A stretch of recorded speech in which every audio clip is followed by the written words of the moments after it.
ಸ್ನೇಹಿತರೊಂದಿಗೆ ವಾಲಗಳ್ಳಿ ಕೆರೆಗೆ ಈಜಲು ತೆರಳಿ ಶವವಾಗಿ ಹೊರಬಂದ ಕುಮಟಾ ಹೆಗಡೆಯ ವಿದ್ಯಾರ್ಥಿ. ಮೃತದೇಹ ಹುಡುಕಾಟಕ್ಕೆ ಸ್ವತಃ ನೀರಿಗೆ ಇಳಿದು ಕರ್ತವ್ಯ ಪ್ರಜ್ಞೆ ಮೆರೆದ ಪಿಎಸ್ಐ ಖಾದರ್ ಬಾಷಾ.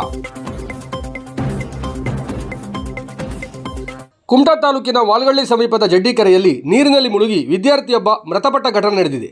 ಮೃತ ವಿದ್ಯಾರ್ಥಿಯನ್ನ ಪ್ರಶಾಂತ್ ಮುಕ್ರಿ ಎಂದು ಗುರುತಿಸಲಾಗಿದೆ. 3 ಸ್ನೇಹಿತರು ಸೇರಿ ಕೆರೆಯಲ್ಲಿ ಈಜಲು ಹೋಗಿದ್ದ ವೇಳೆ ಓರ್ವ ವಿದ್ಯಾರ್ಥಿ ಕೆರೆಯಲ್ಲಿ ಮುಳುಗಿ ಮೃತಪಟ್ಟಿರುವ ಘಟನೆ ವಾಲಗಳ್ಳಿ ಜಡ್ಡಿಕೇರಿಯಲ್ಲಿ ನಡೆದಿದೆ. ಪ್ರಶಾಂತ್ ಕೇಶವ್ ಮುಕ್ರಿ ಮೃತ ವಿದ್ಯಾರ್ಥಿಯಾಗಿದ್ದಾನೆ. ಈತ ಹೆಗಡೆ ಗ್ರಾಮದ ಗುನುಗನಕೊಪ್ಪದ ನಿವಾಸಿಯಾಗಿದ್ದು, ಹೆಗಡೆಯಿಂದ 3 ವಿದ್ಯಾರ್ಥಿಗಳು ಈಜಾಡುವುದಕ್ಕಾಗಿ ವಾಲಗಳ್ಳಿ ಜಡ್ಡಿಕೆರೆಗೆ ತೆರಳಿದ್ದರು. 3 ಸೇರಿ ಕೆರೆಯಲ್ಲಿ ಈಜುವ ವೇಳೆ ಪ್ರಶಾಂತ್ ಮುಕ್ರಿ ಎಂಬಾತ ಕೆರೆಯಲ್ಲಿ ಮುಳುಗಿ ಮೃತಪಟ್ಟಿದ್ದಾನೆ. ವಿಷಯ ತಿಳಿಯುತ್ತಿದ್ದಂತೆಯೇ ಸ್ಥಳೀಯರು ಸ್ಥಳಕ್ಕೆ ಧಾವಿಸಿ ಪತ್ತೆ ಕಾರ್ಯಕ್ಕೆ ಮುಂದಾಗಿದ್ದಾರೆ. ಬಳಿಕ ಕುಮಟಾ ಪೊಲೀಸರು ಹಾಗೂ ಅಗ್ನಿಶಾಮಕ ದಳದ ಸಿಬ್ಬಂದಿ ಸ್ಥಳಕ್ಕೆ ಆಗಮಿಸಿ ಶೋಧ ಕಾರ್ಯಾಚರಣೆ ಆರಂಭಿಸಿದರು. ಮೃತ ದೇಹದ ಪತ್ತೆಗಾಗಿ ಅಗ್ನಿಶಾಮಕ ದಳದ ಸಿಬ್ಬಂದಿ ಕೆರೆಯಲ್ಲಿ ಶೋಧ ನಡೆಸಿದರು. ಈ ಸಂದರ್ಭದಲ್ಲಿ ಸ್ಥಳೀಯ ಈಜುಗಾರರು ಕಾರ್ಯಾಚರಣೆಗೆ ಸಹಕರಿಸಿದರು. ಶೋಧ ಕಾರ್ಯಾಚರಣೆಯ ವೇಳೆ ಸ್ಥಳೀಯರು ಹಾಗೂ ಅಧಿಕಾರಿಗಳ ನಡುವಿನ ಮಾತಿನ ಚಕಮಕಿ ನಡೆದಿದ್ದು, ಬಳಿಕ ಕಾರ್ಯಾಚರಣೆ ಮತ್ತಷ್ಟು ಚುರುಕುಗೊಂಡಿತು.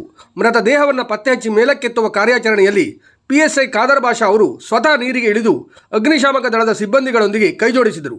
ಕೆರೆಯ ನೀರಿನಲ್ಲಿ ಸಿಬ್ಬಂದಿಯೊಂದಿಗೆ ಶೋಧ ನಡೆಸಿ ಮೃತ ದೇಹವನ್ನು ಮೇಲಕ್ಕೆತ್ತುವ ಕಾರ್ಯದಲ್ಲಿ ನೆರವಾಗಿ ಸಹಕರಿಸಿದರು. ಕರ್ತವ್ಯದ ವೇಳೆ ಪರಿಸ್ಥಿತಿಯ ಗಂಭೀರತೆಯನ್ನು ಅರಿತು ಸ್ವತಃ ನೀರಿಗೆ ಇಳಿದು ಕಾರ್ಯಾಚರಣೆಗೆ ಸಾಥ್ ನೀಡಿದ ಪಿಎಸ್ಐ ಖಾದರ್ ಬಾಷಾ ಅವರ ನಡೆ ಸ್ಥಳದಲ್ಲಿದ್ದ ಸಾರ್ವಜನಿಕರ ಗಮನ ಸೆಳೆಯಿತು.